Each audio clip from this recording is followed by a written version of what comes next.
kynmaw burom kyrpang nonghikai dan 60th Teachers Day.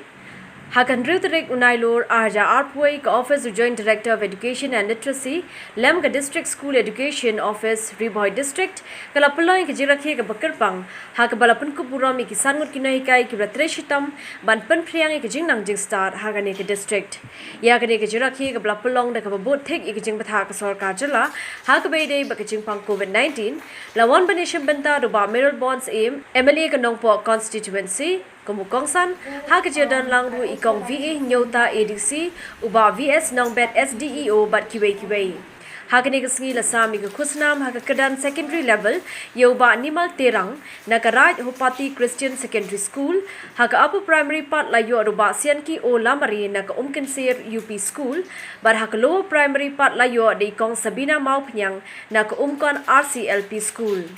Lasamri ka kusnam hakaliang ka Best Guide Master balayo roba Anand Sweat na Alpha Higher Secondary School but Best Guide Captain ya ka balayo da Ibina Joshi Sharma na Little Star Senior School. Ngasnukid ram yun de kung unong hikmat bahado menta ya ka system educational system hapo ka jilla ka jungi impatla ban pende ba kinonghikai ka jinyo ka di balang apa ka kumki section ka ki gidan. Marga jinghikai ke bagi ai ta kalong kumjo unong hikai ke government LP school but unong hikai ke private school but unong hikai ke SSA lani ke ad hoc deficit ka kom jinghikai ke syllabus kalong kumjo ka jing syakri ding khir kalong kumjo andre ka jing siu ka ye fer ka kan disparity jenmar kata ngasuh kiram je lagi unong hikmat bahadu menta nimpanla ban legislate ban penpet ya kani Agini gelais nem tam kita ni persyang ban